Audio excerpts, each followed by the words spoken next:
Well, hello everybody. It's Dr. Carmen Bryant, and this is Car Chronicles. How you guys doing? You doing all right?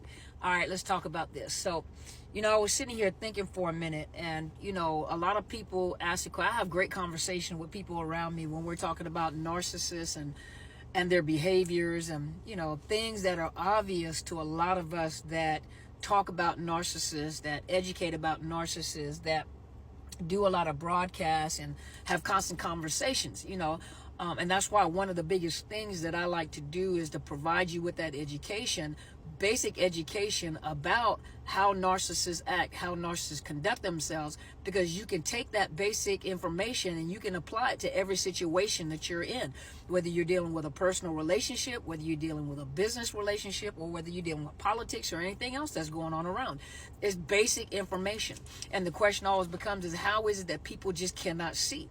Hope is the last thing to go. And when people, have been tricked or have been traumatized or have been trauma bonded, a lot of times they just cannot believe. Think about it when you were in the situationship with the narcissist. People just cannot believe that they were tricked. They cannot believe that the goodness that they saw is not there. And a narcissist will ride off of that. They play off of that. But people just sometimes have a very hard time not believing the goodness that they thought that they saw in this narcissist. I saw this, they promised this. How can they lie to me? This is impossible. And no matter what it is that you say and you tell them, you can tell the fruit, or you can tell the tree by the fruit that's on it. Apple trees have apples. If you see apples on that tree, that is indicative of an apple tree.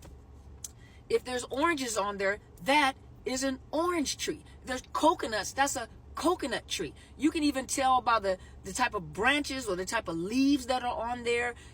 This is this type of tree. This is the fruit, cherries. Every summer you come out, it's a cherry blossoms. You have beautiful, cherry blossom tree. And then all of a sudden you have cherries.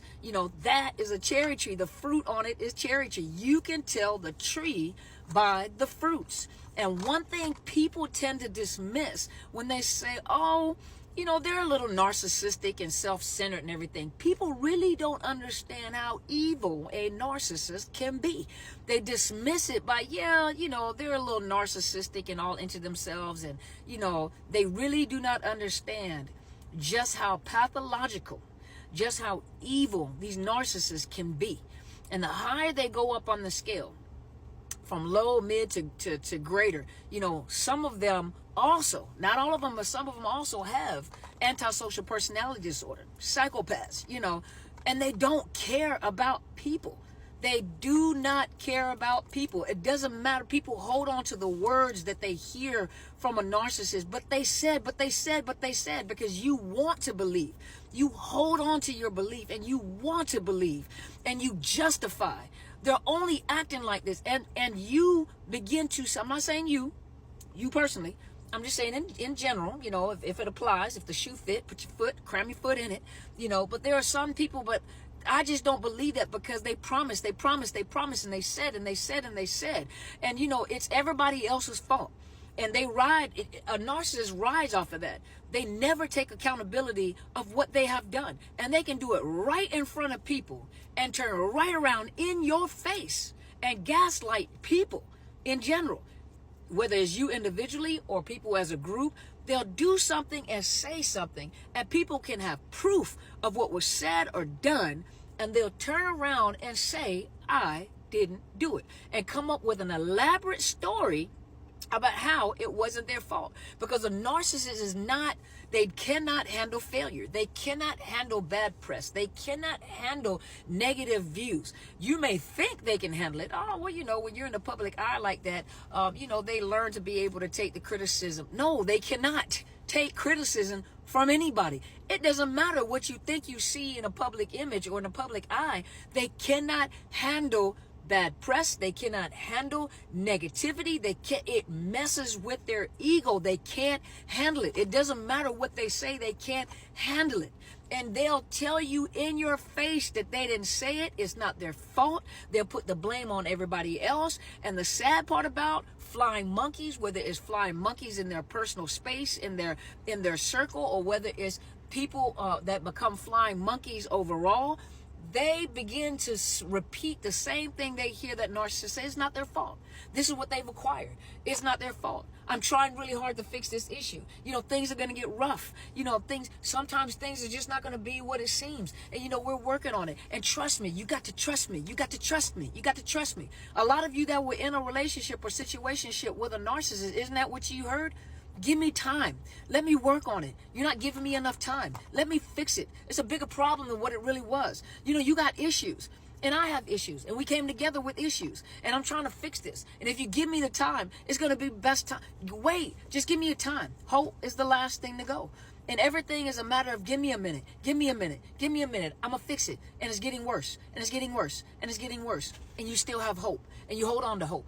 And you justify.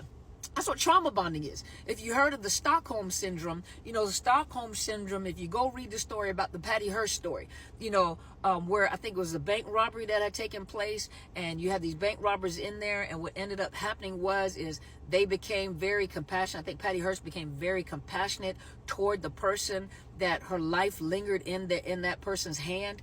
And they had the power to unalive her, and that fear, it becomes a survival mode, and that fear kicks in, and so you do whatever you can to survive. Never say I'll never do that, because you never know what you would do in order to survive a life or death situation.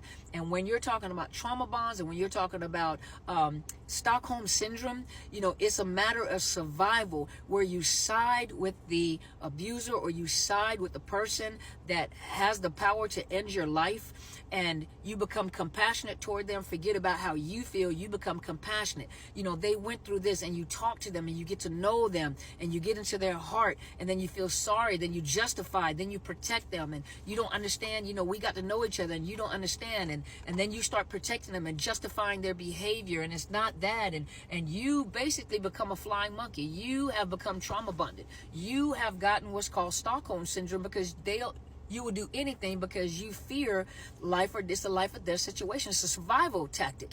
And even on a bigger scale, what you see going on and things like that, you have people that are avid supporters of, major narcissists, because they fear. You don't know. See, the thing that people don't see in a public eye is what goes on behind closed doors and what's said behind closed doors.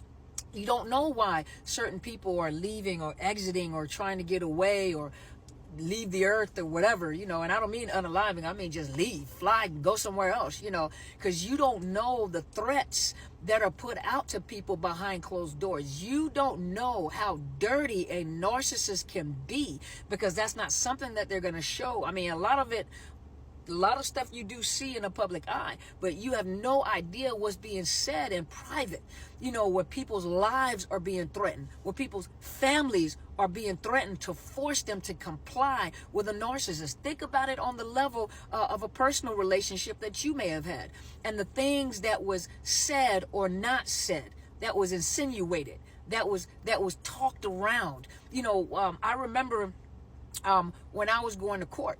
Number one, the individual that I was married to was so upset that I had a lawyer, appalled that I had a lawyer, because they got a lawyer. So they thought that they were going to beat me in court. It's not a matter of beating someone in court. It's just the fact that we were going to get a divorce. And, by law, there were certain things that I was entitled to. I wasn't trying to take everything. Take what's mine, give you what's yours, get child support like I'm supposed to, and get that, because I have to start from scratch. I have to start all over again. I start all over again. And it's only right, because I'm not going to ask for anything that I'm not entitled to. I'm not a gold digger, but I don't like no broke. But anyway, but what I'm saying is that, the accusations that came up against me, because they were upset at the fact that I agreed to a divorce. They suggested it. I agreed. I was happy I had an open door. All of a sudden, I become a horrible parent. I wasn't feeding my child. I wasn't dressing my child. I wasn't bathing my child. And the whole thing was to try to get custody of my child. And I remember the lawyer saying, in order for them to take a child from you, they have to prove that you're an unfit parent. Like, do you have a CPS report? Do you have police called? No. Don't worry about it. But the things that were said about me after 20 some odd years, I was appalled, because I'm like, who are you talking to?